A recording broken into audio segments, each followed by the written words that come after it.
and Rob McGregor welcome you to a place where all kinds of phenomena flourish. Voices whisper ancient secrets, signs and symbols are abundant. UFOs, ETs, ghosts, and even the dead move about freely.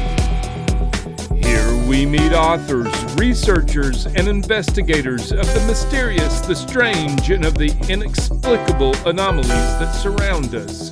Step out of the everyday world and take a journey into the mystical underground.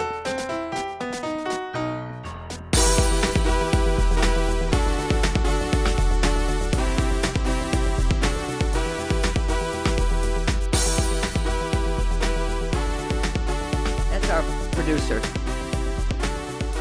And we'll go ahead and start in 3, 2.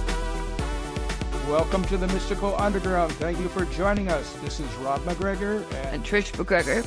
and our producer and tech magician, John Posey. You can go to themysticalunderground.com where we make regular blog posts and where you can find out about our books. Among them are Phenomena, Harnessing Your Psychic Abilities, The Secrets of Spirit Communication, Sensing the Future, and Aliens in the Backyard. Our latest book is called Mind-Blowing Synchronicities, the Latest Science, Stories, and Research. Trish's latest novel is White Crows. Rob's most recent novel is called Tulpas, a story of mysterious beings created through deep meditation. If you're watching us on YouTube, we would appreciate it if you would take a second to click the like, subscribe, and notification buttons so you never miss an episode. If you prefer to listen to the show, it's available wherever you listen to podcasts. Please subscribe there. Okay, Rhiannon Heins. Is that correct? Yeah. Okay. It's Rhiannon Heins. So Rhiannon okay. isn't common in the US, I've noticed. No, it isn't. It's a pretty name. Different. She's an intuitive channel, author, and energy worker. She's also a yoga and meditation instructor and teaches online training signatures in her sessions in her signature Intuitive Rebirth energy work method. Rhiannon is the author of The Keepers of the Light Codes, and her most recent book is The Intuitive Rebirth. Her mission, she says, is to empower healers and seekers to unlock their miraculous power by facing the very darkness they've spent lifetimes avoiding. Welcome. It's so nice to have you. And I know it's 8 a.m. for you. I'm sorry. No, it's so great to be here. And 8 a.m. is I'm well and truly in my day, so it's no problem at all. Thanks for having me. You described a powerful moment where you stopped resisting fear and chose to love it instead. Can you take us back to that night and share what shifted in you on a cellular level? Yeah. So much of my work as a healer and an energy worker and a teacher of a modality that I've called Intuitive Rebirth is around just knowing that everything that we've resisted gives us an opportunity to expand. So fear is number one, what we resist in this world, right? We have all of these crazy things happening in the world. We have wars, we have, as we've discussed by email, Trish, crazy politicians. Right. There's a lot out there that can produce a fear response within our body. And everything that produces a fear response in our body gives us an opportunity to expand into more love. And when we expand into more love, we become more connected to our truth, more connected to psychic energies, more connected to living our most beautiful life. And when I was teaching one of my practitioner trainings in Bali, so I've spent a lot of time teaching 7-day practitioner training retreats. And in these retreats, there's so much love and there's so much connection that the deepest fears that people have had within their body, they start to rise to the surface. So what we see happening in these spaces is wild, from real life demons being brought forward from people's bodies. And this is beautiful, Jeez. beautiful people, to the deepest traumas. And it's all done with effortless grace because love is the medicine. But there was one time that these two partners were working on one another. So this is in a modality that I've trained them in, and they're practicing, and it goes real deep, real deep. And one of the women who was doing this session on this beautiful guy, she came up to me and she said, Rhiannon, I won't use his name, but he's not responding. He's unconscious. And I was like, what? He's unconscious. And then whoa, my body fills with fear, because I'm like, holy moly, I'm doing this retreat. I'm teaching everyone. Whatever I'm teaching has made someone go unconscious. So my body starts, and I don't know if you've ever felt immense fear. It's like boom, boom, boom, boom, boom. It's like your whole body like pulses with this fear. And that's what took over me.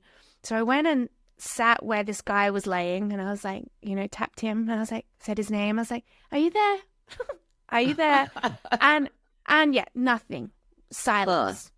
I was like, could you squeeze my hand? Nothing. But there, his breath was flowing. He was breathing. Were his eyes like, open? okay, well, his eyes were not open. Oh, okay. His breath was flowing like very, very slowly. And there was no response, like on any level. God. So then my heart, ba-boom, ba-boom, ba-boom. And this girl next to me who had done this session, I could feel her, ba-boom, ba-boom, ba-boom. And I was like, okay, well, if love is where alchemy lives, whatever her and I are sharing right now is not it. So I said to her, you just need to close your eyes and you need to just breathe into your heart. And so then I closed my eyes. And through the fear, I just found that connection with my heart. And I just breathed there for as long as it took for that pulse to change to an expansive energy.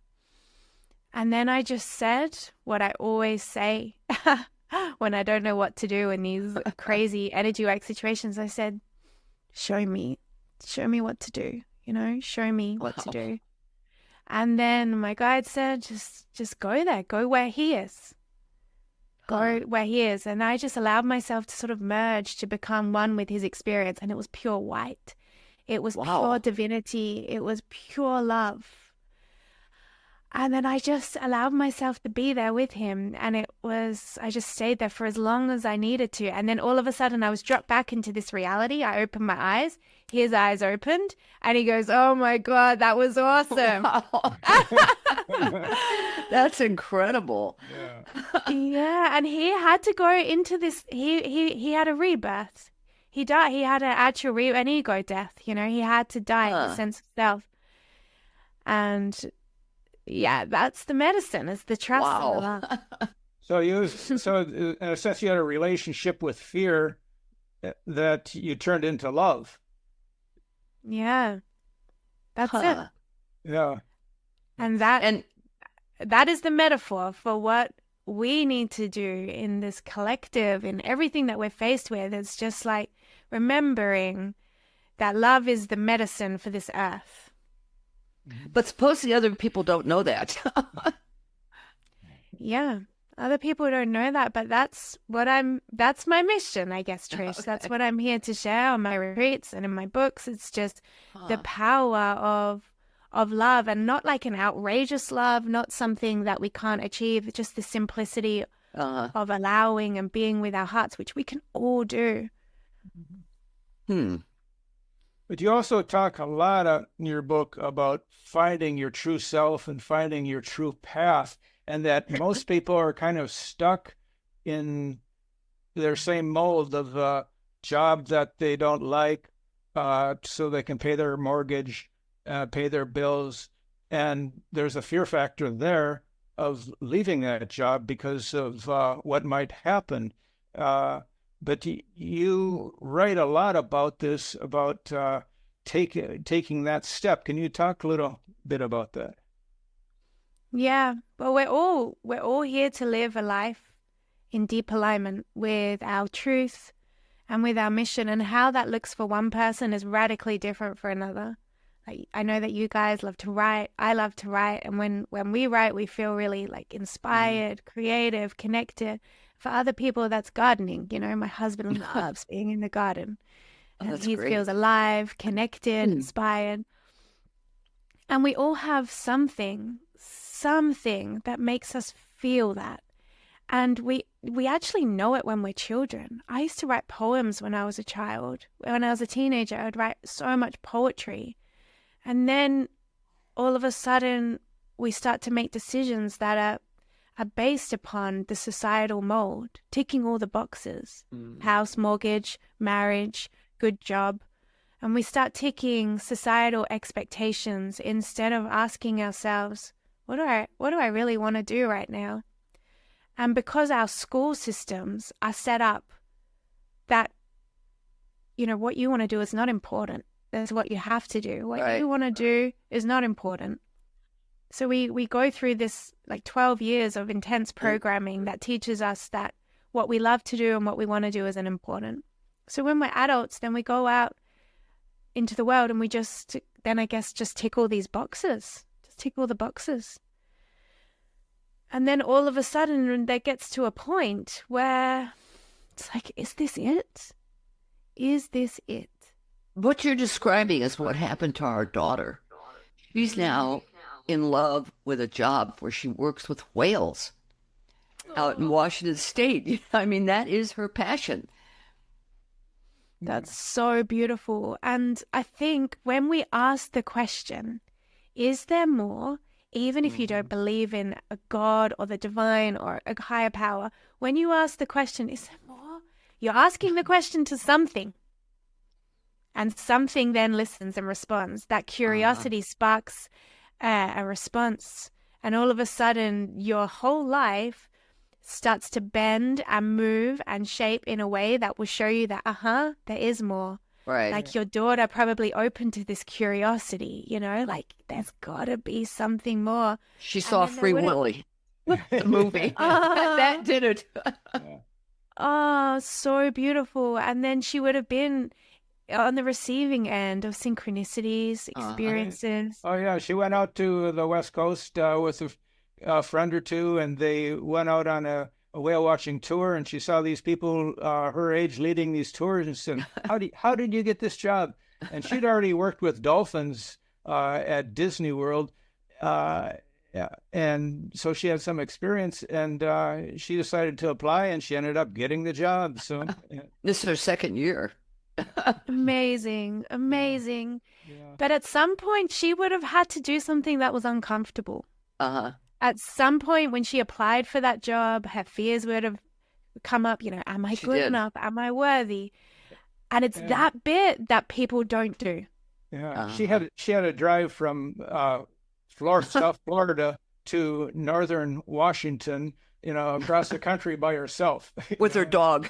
With her dog, yeah. And it's like the hero's journey. We're all living our own incredible movie, and we've got to find the courage to walk through the fear, and then there's the gift, there's the mission. It's like we're all living this incredible, beautiful dream if we have the courage, right, to make it happen. Yeah, and when she reached the Pacific Ocean finally, after a couple of weeks of driving, I mean, she was taking her time. She just broke down in tears, on the beach, because she had reached the Pacific. Yeah, so it's amazing. Yeah. I'm so happy for her.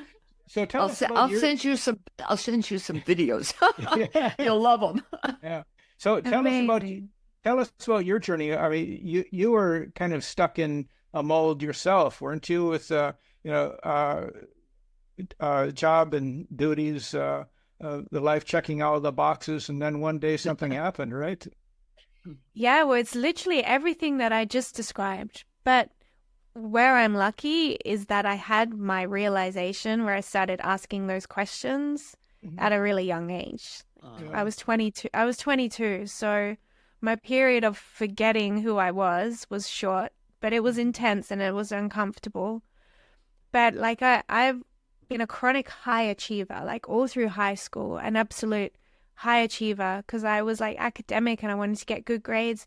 And I wanted to perform. I wanted to make my teachers pleased. I wanted to make especially my dad pleased, even though he didn't care. My dad's super easygoing, but I wanted to please everyone. I was a people pleaser and a high achiever. So my high achieving went on to, buying a house as early as I could and getting a corporate job and getting engaged to a guy that I did love. He was like my best friend. I loved to the capacity that I knew love at the time. And I had done it all. There was only one box that I hadn't ticked, which was to get pregnant and have a baby. So I was 22 and I had ticked pretty much every box that I perceived to be life's achievements. And I was deeply numb to my pain, because it's our pain and our discomfort in our life that tells us that something needs to change. Mm-hmm. And I had perpetually numbed myself through watching TV, going out and getting drunk with my friends on the weekend, being on my phone, like just numbing activities. I was perpetually numb. So in order to feel the wisdom of my body, like pushed up a lot of emotion, and it came in the form of intense anxiety. Like my intense anxiety, like if I was cooking dinner, my hands would be shaking. Jeez. And then I would just be crying. And I had to feel that deeply because I had numbed myself that much. And that was when I started to ask those golden questions of like, is there something more? Like, can someone please help me out here? Because I'm suffering. And there was more. And I don't know if you guys know who Leonard Cohen is. Of course. Yeah, so Leonard Cohen. Yeah, Leonard Cohen was my dad's favorite musician, right? So I grew up listening to Leonard Cohen. So I was, as a child, I remember like not being impressed with dad's music. I have an appreciation now for my dad's taste. Right. But they had this big painting of like a really cool painting of Leonard Cohen, right? And they were moving house, my mum and dad. So they asked if I could just keep this piece of art in our house while they were moving. And I remember at one point being really low, like on the floor, like crying. And I looked up at Leonard Cohen, and yeah, I don't know if you guys know his song, The Anthem. And it goes, there is a crack in everything.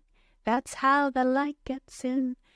And I remember like looking at this painting of this musician I was not impressed with, and hearing the music of my childhood that my dad played, like playing through my mind. And I had this realization, like, it's okay. Like, this needs to happen. It all needs to fall apart because the light is coming in. And then I just kind of gave up, and I just, whatever. I give up, I give over. And it was a very powerful thing to do, because then I started to flow. I wanted to break up with the fiance, so I did. I wanted to get a new job, so I did. And life just started to get better and better and better with the synchronicities, the divine alignments. Mm-hmm. Yeah, those synchronicities, when they happen when you're in that kind of state, are always powerful. They're confirmation. You know? Yeah, so you talked about walking straight into the fire of fear.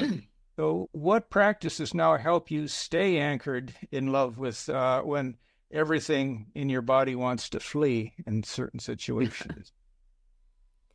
Yeah, well, the number one practice is more of a knowing that fear is an opportunity to expand. Mm-hmm. So most of us try to resist fear. So if like I circle back to when I was young and I was having this anxiety come through my body. Anxiety is just fear energy, right? Mm-hmm. Unprocessed fear energy, just like boom through my body. And at that time, I wanted to resist fear. It's like, get this fear away from me, like numbing, self-medicating in one way or another. Or even like, I didn't do this, but a lot of people go to the doctor, right? And get medication to feel less because it's too much. Everyone wants to get away from the fear. And what that comes from is a fear of fear. So that act of getting away from the fear just perpetuates the fear. It just makes it worse because nothing is transformed by fear. Everything is transformed by love. So if we're trying to push the fear away, it's going to get worse. So in my life now, it's like if fear is coming up through my body in one way or another, I welcome it. You asked? Do you ask yourself what you're afraid of? I mean, do you have to be specific? Well, in my life now, I'm not afraid of much, to be honest. I'm not afraid of much, but I feel a lot of collective fear, and I'm very, very attuned to different spaces and attuned to the world. And sometimes I can just feel that pulse in my body. And I don't need to know what it is. I don't need to know where it comes from. But what I do is if I'm feeling any kind of fear energy, whether it relates to myself or someone else, it doesn't matter because we're all one. We're all one. Well, And I just allow, and I just say, I allow this fear to be. And what I've done is I've loved it. By allowing, I've loved. And then something interesting. starts to change. Now, Well, let's talk. Hold on. I have one more, I'm sorry, one more question. You talk about a collective fear. Okay, like what grips the world now. So how do you deal with that collectively? Or how does the collective deal with it? Yeah. So as I know you guys know, the world, the distorted aspects of the world are orchestrated by some very dark, satanic individuals who work with black magic, who cast spells into the collective psyche. Jeez. Yeah, it's true, because these systems that are existing now, the economic system, the education system, the political system, it requires a collective humanity to be in a state of fear in order for it to work. Because a humanity rooted in love will rise up and take control and find their sovereign power. So there has to be a degree of fear in the collective in order for the hierarchical sort of slave system to exist. So that collective fear is being pushed through so many things as frequency. Like there is frequency attack coming through EMFs, coming through 5G, coming through popular music, coming through movies, even through kids shows. You know, sometimes I see what they put in the kids shows for 4-year-olds, and it's very demonic. Does that need to be there? Really? I just In kids shows? Yeah, yeah. In kids shows, they're wanting, the powers behind these industries want to push fear frequency into the collective. And because I am very psychic and my work is basically deeply rooted in entity clearing now, I can see these energies, and I can see entities, demons everywhere I look. I can see where people are living their life under some sort of hypnosis and control from projected fear-based forms. Wow. Huh. So what we need to realize is that love exposes everything. The reason in my retreats I end up seeing these entities like pretty much coming into our visual, like we can see them with our 2 eyes. Jeez. It's because the love is so big that it's exposed them. It's exposed them, and then the love transforms them. So what we're seeing now in the collective is the love is actually raising all these beautiful people on this earth doing work on themselves, healing, meditating, like being kind, opening their hearts. The love is raising, so we are exposing what has been hidden. We are exposing demonic forces. And now, you know, I look at these world leaders like the Israeli guy is just who comes to my mind. I can't even pronounce his name. Yeah. And I see his face, and I can see like a distortion on his face. I can see where there's something. He has a spirit, he has a soul, but that's not what's running the show. And I can see that aspect. And a lot of people can see that aspect in one way or another because we're anchored in love. But then the important thing is the way that we do entity clearing, and we can all do it, is to see what we see without fear. To see these demons, these entities, and to recognize that these energies are birthed from trauma, from pain, from ancestral suffering. And when I see the evil that runs the world and I see these like demons present in their face, I can also see into the pain, into the trauma, into the suffering. And it's like I don't have compassion for these people's actions, but I see them.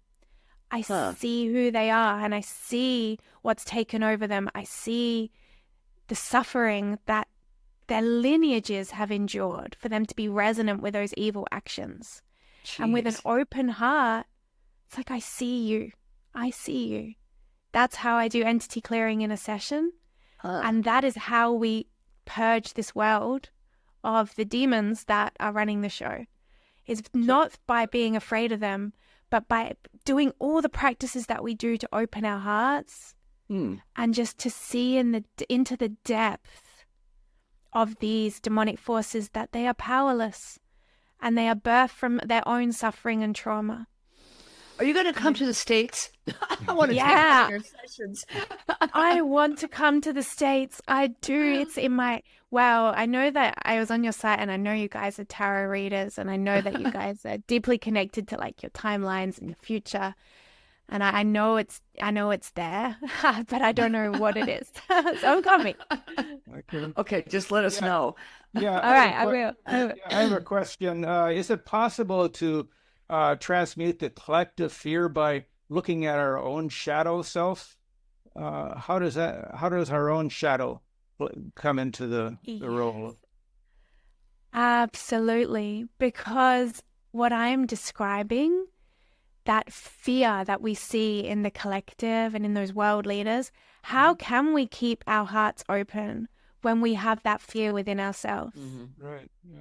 So then the first invitation is to look at that energy within ourselves and to heal our own traumas, to heal our own suffering and our own wounds. That's step one. What I described before is like the final step, you know, but step one is to look at our own shadows. Because when I speak about entities and demons, many people are afraid, like, what if this energy releases and comes and lands in my body? So we can only attract demonic presence into our body if there is resonance, you know, like the law of attraction. So if you have like dark thoughts, you know, self-harming thoughts, I'm no good, I'm this or that, if there is a projective frequency there being projected at you, like a psychic attack coming through the media, coming through music, coming through frequency, it will land where there's resonance in your body. But if you don't have those thoughts and your frequency is high, there's no resonance. You can be in the haunted house, and not only will nothing touch you, but the presence of your light and your love will clean up the haunted house. So when we look at our own shadow, which is our traumas, our pains, our hurts, not just from this lifetime, but from previous lifetimes and from our ancestry, the more we do that, the more we become just pure channels of love and light. And then we can look at in the face of external evil and feel no fear. And that is how we transform the world. It's, as you say, Rob, it does start with ourselves. But now, do you do online courses also with this? Yeah. So everything, I did a lot of retreats in the last couple of years, and I've got 2 kids, 6 and 4. So we spent the whole of last year in Bali. I ran nice for them with my husband. Nice for them, but also like a lot of time without their mummy, you know. So we're really grounded now and anchored and not traveling. So everything that I'm doing is online. So everything I'm describing with like this somatic clearing of your traumas, entity clearing and opening as pure channels, it's all in an online course that I do now, an online practitioner training. And it's amazing what we can create in the online space is what I'm realizing. Yeah, there are people Yeah. I have trouble with your name. You can tell we're not Australian. Kind of a tongue twister. You can call me what you like, Rob. It's Rhiannon. Yeah. So I was going to say, there are people who just do these healings with different people over and over again, and they're kind of in a healing loop, stuck in a healing loop in a sense. Can you talk about that? I mean, you're aware of that, aren't you? Yeah, absolutely. So I'll give you a little bit of a story, actually. So the way that we get into the root of whatever repeating pattern that we have is through the emotional pain body. Mm-hmm. So what I mean by the root is your soul could have come into this incarnation with a deep rooted pain of unworthiness, and it comes from a past life experience. And what you will do is you will come into this incarnation and you will magnetize towards you situations that make you feel that again, so that you can heal it. And it's also that you can heal it. So what I see a lot is that people keep working with the emotion, right? The self-worth, the worthlessness. For me, my root was shame, like a shame. Huh. And I kept magnetizing into my life things that would make me feel shame. So I was unfaithful on a partner, and the agony of the shame was enough to make me almost want to like end my life. The self-loathing and the shame was so bad. I was in a really dark place. That was like my early 20s, that like dark night of the soul. But I didn't get to the root of it. And then at my brother's wedding, I got really like messy with a lot of different alcohol and substances, and there was a lot of family shame. And then I was just like self-loathing, like, why did I do that? The shame. I was like, it's that exact same energy of what I experienced before, but a different scenario. Uh-huh.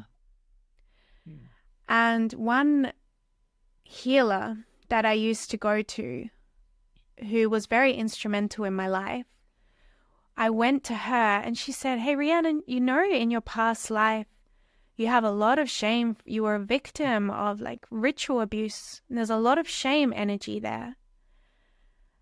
And the whole session was not me feeling and processing the emotional shame, because I'd done so much of that. It was me reaching into the root of that lifetime where it all began. Jeez. And setting that root free. And this is how we do entity clearing. This is how we clear cycles. This is how we start a new beginning. It's not by just going into the emotional body, into the grief, into the anger. It's by going deeper and deeper. What I say is the realm within the realm of the grief, the deeper realm of the grief, the deeper and deeper and deeper realm of the grief. And we see the part where it all began.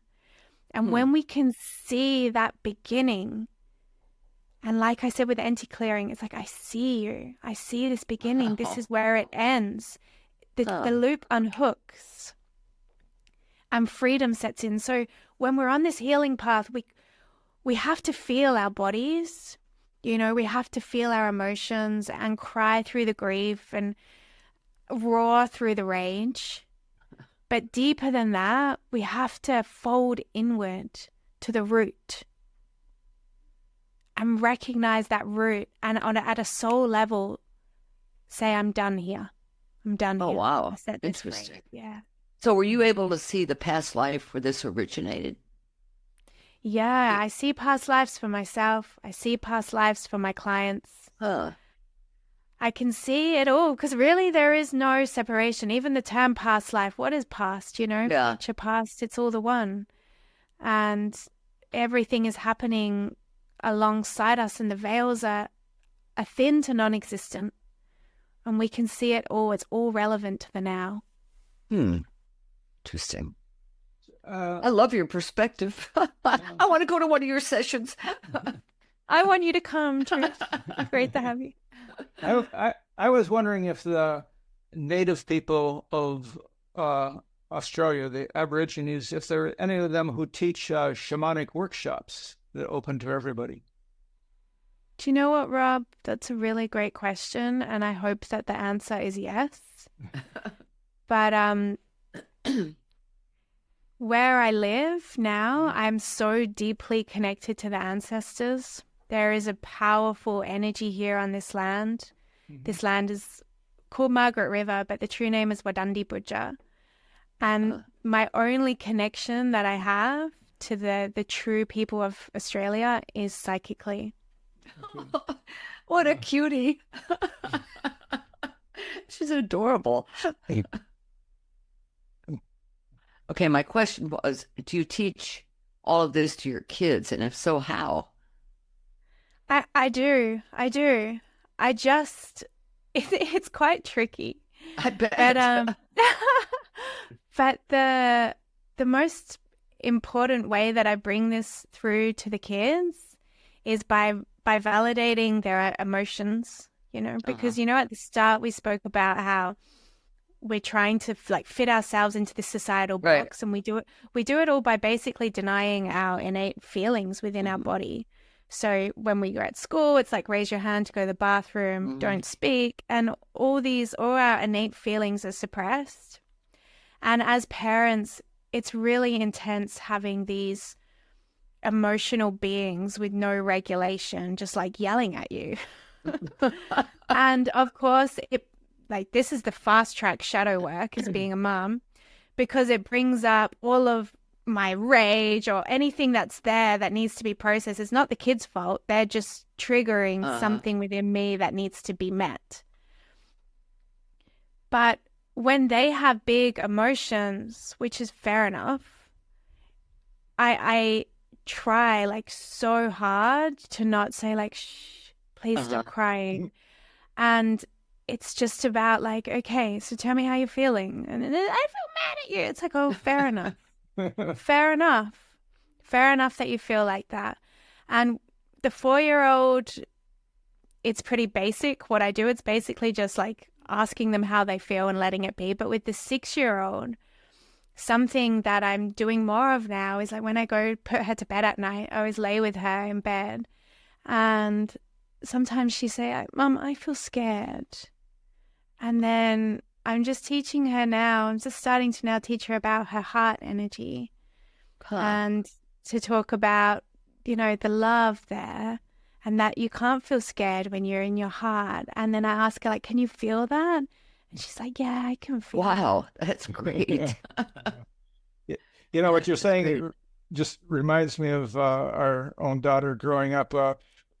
We lived in a different town at the time, and our house was right across the street from a playground. She'd be out there right across the street in the neighborhood with her friends. And, more than a couple of times, I would hear her yelling at her friends, "You don't know how I feel." Yeah.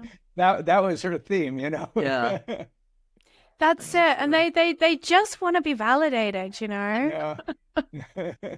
Oh, that's so cute. Oh, I don't know if you can see the arms there. I'm so sorry, guys. That's all right. No, that's fine. Just give me 1 second again. This will be the last one, I think. Okay. It's great. It's so cute. Can you pause it, John? Okay, Yeah. 3, So we 2. were okay. Okay, Yep. 3, 2, 1. Yep. Okay, so we were talking about healing, and I'm wondering how your concept of intuitive rebirth differs from more traditional healing approaches. Yeah, it differs a lot. It differs a lot. And in my heart, I'm a born rebel, because the people pleaser that I was really just a big cover up for the rebel that I truly am, and my inability to follow direction. And I love it. and I feel most people are actually that too. There's a lot of people who are doing these healing modalities where they've been told what to do, and something is just not feeling authentic. And there's so many powerful healing modalities out there, but all of them were channeled by one person. So it's the absolute truth for that one person. But every time they share that medicine with someone else as a very systemized approach, there's going to be aspects of that system that are very empowering and aspects that are disempowering because they're inauthentic. And all the while you're doing something as a healer that feels inauthentic, you're not moving fully from love. So the power of your magic is diluted. So when I first started doing really deep healing work in my session spaces, what I did first and foremost was I psychically tuned into the person. And I did before they'd arrived, and I would ask to their higher self, how may I serve you? How may I serve you for your deepest healing? Whatever is needed in this moment, just use me. Use me as a conduit. I'm here to serve. And then I would write down, and whatever would come through would always be completely different for each person. But whatever it was, I would do it. I would follow it like a roadmap, to the T. And the session, every single session I did was completely different, but huge. So you tailored it to the individual, is what you're saying. Yeah, that's great. And it would be big. It would always be big because my intention was the deepest healing. Like, whatever I can do, use me, use this hour, and I'll just do what you tell me. And then I realized that each session was like me psychically connecting. There was always a purge. And what I mean by that is like something to release, an old fear, an pain, an old wound, something in the field, like a distortion. There was always something to release.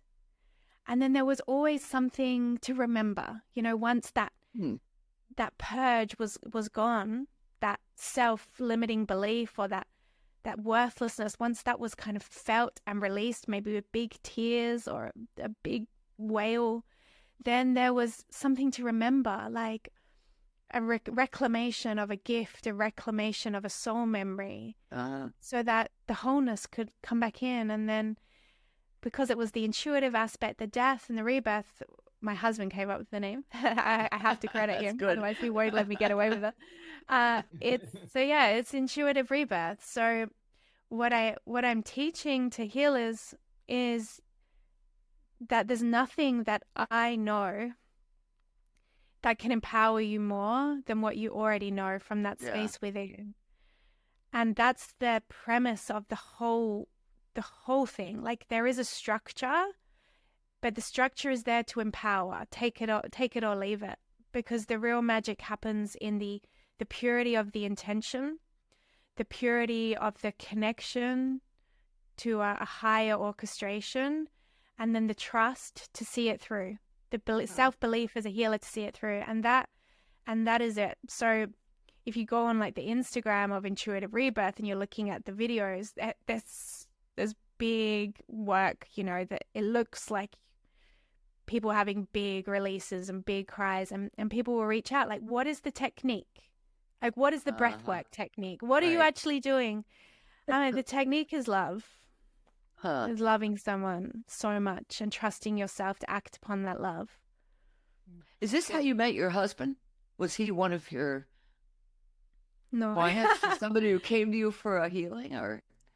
No, but my husband is a deeply spiritual man, and before this, I used to be a yoga teacher, and my whole life was yoga before kids. And we met in Bali at a yoga studio. He was a yogi too, but now he's very involved in everything. Yeah, we do it together. Rob taught yoga for 30 years, so. Yeah, so you get it. Yeah, right. Well, 30 years, you're a hell of a lot more experienced than I ever was. So the people you're teaching now, healers, is there something you noticed about them, the new wave of healers that are coming out? Yeah, I think the reason that so many people are resonating with Intuitive Rebirth and with what I'm sharing is that people can't bear to do anything anymore that feels inauthentic. You know, they That's can't. a good point. Yeah. And so because I'm not asking them, I'm not saying this is my way, do it this way, I'll go home. It's like, I see you, I see your power, I see your magic, I see your genius, and I believe in you. And that's the medicine basically in the Intuitive Rebirth. And then people start to believe in themselves. And what I'm seeing in these healers, when everyone starts to really connect with their innate gifts, it reminds me of X-Men. Because everyone has their own superpower. And it's like that all of these healers, they came in as souls with these gifts. Like they've had these gifts lifetime after lifetime, just waiting for the moment for them to trust themselves enough to express these gifts. So some of these healers are like naturally shamanic and like picking up these medicine drums and singing these chants, and there's this ancient way about them. And other healers, you know, they're channeling multidimensional beings. They're speaking these light languages that I've never spoken. They're coming from a different realm, a different dimension. And one healer is attuning to that frequency, and another healer is somewhere completely different. Yeah. Offering two very different things. And so what I'm seeing about these healers now is they're just committed to their truth, and they want to serve, and they want to help humanity, and they want to do it on their terms. So in a more sense, powerful.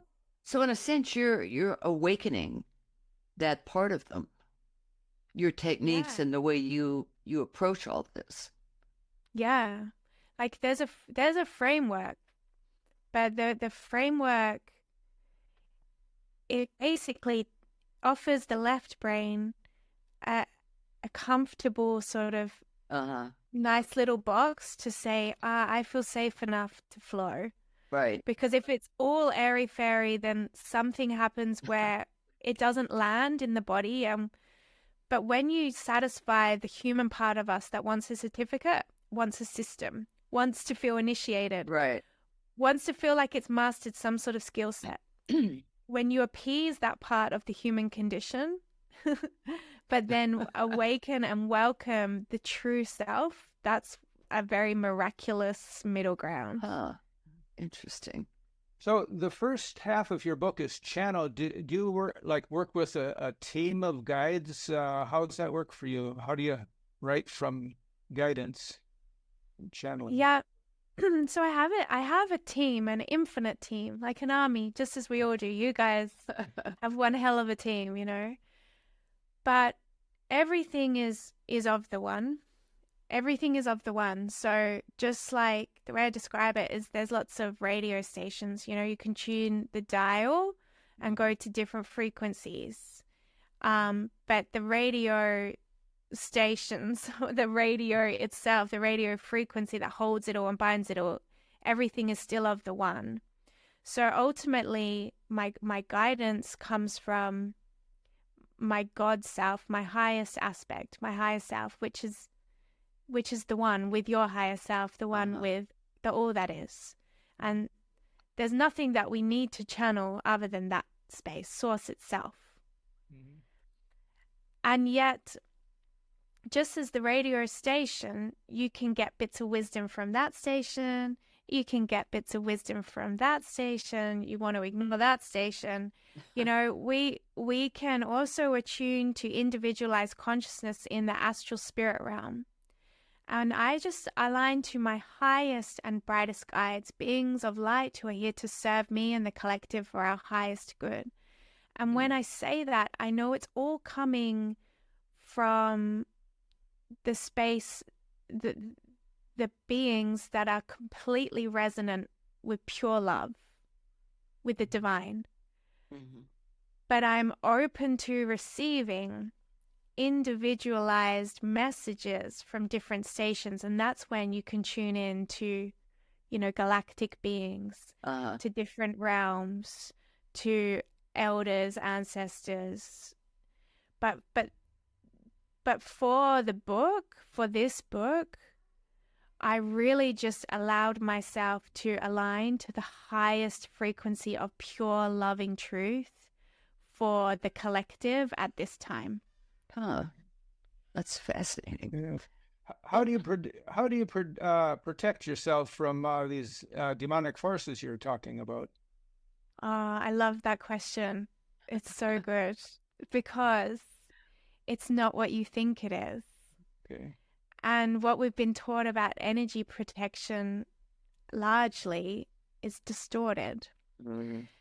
Because, you've heard the saying, what we resist persists. Mm-hmm. What we resist persists. And fear breeds fear. Fear feeds fear. So let's say like you're in a hotel room and this hotel's a bit old and it's a bit weird. And you're in that, have you ever, you stay at a hotel room and the hotel room feels off and you can feel a presence in the room. And then traditional energy protection would say, well, I'm going to put myself in a shield or a ball or an orb or something. Mm-hmm. And so what we're doing is we're putting ourselves in this little ball of light and just feeling that everything beyond that shield is dark. Well, so that's an act of resistance. And resistance is an act of fear. So then what we do in that little ball of light is we're actually feeding the energy on the outside. The energy on the outside feeds off our fear. And resistance is fear.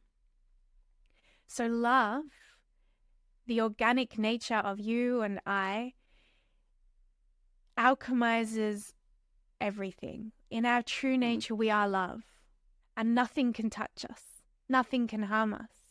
So what I do is if I'm ever feeling like there's a presence or something that I need to protect myself from, I go into the depths of my heart and I find that beautiful spark of light that is my divine God self. And I breathe into the beautiful energy of my heart. And I let my heart energy get huge. I get huge, and all of a sudden there is nothing else but my heart energy. My heart energy is this infinite light to the furthest reaches of all that is, and nothing can exist in my field. So not only can nothing touch me, but that anything that comes into my field is actually transformed. So my energy protection is that. And we can only do that if we continue to do the inner work, like your question earlier, Rob, the shadow work that allows us to recognize and feel and release all of our unresolved fears. So the greatest energy protection we can ever do is our own shadow work. This when our daughter was young, she was maybe less than a year old, we went to Casadega, which is a community of psychics in Central Florida. Spiritualists. Yeah, spiritualists. And we were the only people in the hotel. And so we were getting ready for bed. Megan was already asleep on the other bed. And all of a sudden we hear this boot stomping on the floor coming up the stairs. And Rob and I looked at each other and thought, who is that? Because the hotel's empty. Well, these stomping boots came down the hall, grabbed the handle of our room, of the door, started shaking it. So Rob and I started pushing the dresser in front of the door, like, that's going to block something. But, I mean, nothing happened. We got scared, but there was nothing happened. Yeah. And, I should say, we've had spirit contact that has been very, uplifting, but this was the opposite of that. This was dark. Yeah. I mean, I put my hand on that door handle and there was no way I was going to open that door to see what was out there. Yeah, wow, that's scary. And when things like that happen, it just is such an intense reminder that the world is not what we think it is. Right. Yeah. And that's an intense story. It's always in hotels. Yeah, it is. That's true. And the next day I said to the person at the desk, I said, hey, is this hotel haunted? Oh, yeah, we've got friendly ghosts. I said, not last night. That was not a friendly ghost.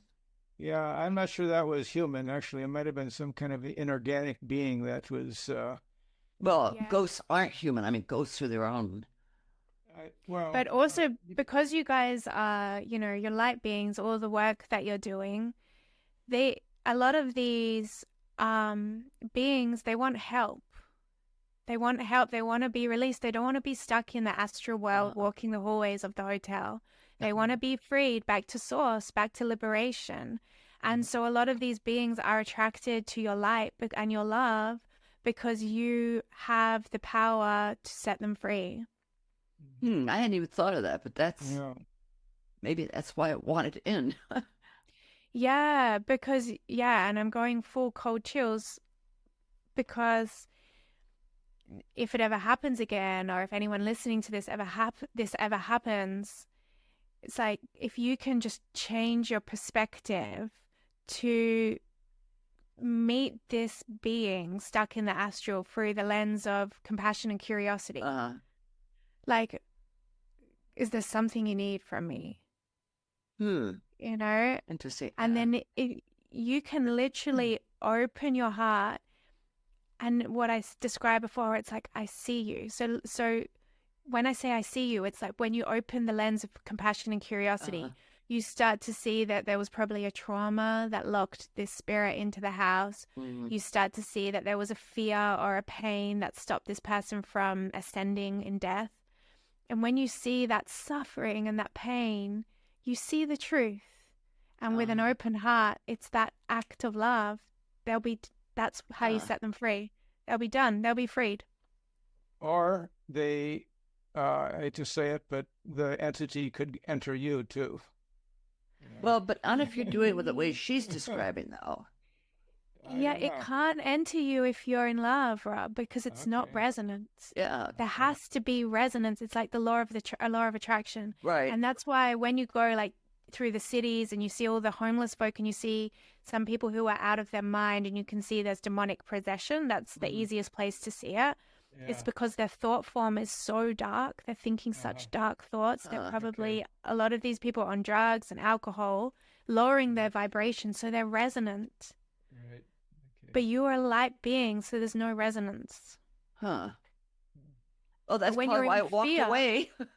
Yeah, but if you get in a super dark place of fear and you start running thoughts, this is going to kill me, this is going to come in my body, this is going to mess me up. If you start to have these dark thought forms, all of a sudden there is resonance. So you don't want the resonance. Yeah. And you just get that by being like, nothing can harm me. I'm the light that alchemizes all things. That's my mantra in those sorts of situations. I am the light that alchemizes all things. I like that. So we're coming to the end of our hour. What's the message or practice you hope every listener walks away with? Something they can... and tell us where they could get in touch with you, too. Yeah, my message that I would love to leave everybody with is to not underestimate the power of the most simple practice in the world, which is just to connect to your heart energy. And if there's a practice or a teaching that I can give that will change not only everyone's life on an individual level, but the world, it's just to go get your feet on the earth. Go sit somewhere that makes you feel like the earth is beautiful. And just to see if you can attune to the energy that opens your heart when you look at the trees or the clouds. And just breathe into everything in your life that makes you feel good. And just to amplify that energy in your heart with your breath. And when you recognize that and you attune to that, to do it as often as you can remember. And that will be like a medicine that ripples all through your life and into your family and into your community, and it will change your existence. And where people can find it. Okay, tell people about your website. Yeah, so if you'd like to come and train with me, then come to intuitiverebirth.com and you can see the practitioner training. And there's a 10% discount for all of your listeners at the checkout if you use the code community. And yeah, you can also check out my book. The latest one is the Intuitive Rebirth, and you can actually get a free copy of the ebook. There's a link that I'm not sure if I gave it to you guys. there's a link that maybe I could send it to you to put in the Yeah, show that's notes, fine. where you can Yeah, we can download a free copy of the PDF of the Intuitive Rebirth, Okay, or you cool. can just grab the hard copy anywhere online. Okay. Oh, this has been so great. Yeah, it's great. I want to talking come to you. Australia and do this in person. Yeah, I want to come to the US. Yes. Deeply. Yeah. And On you the can other bring your kids.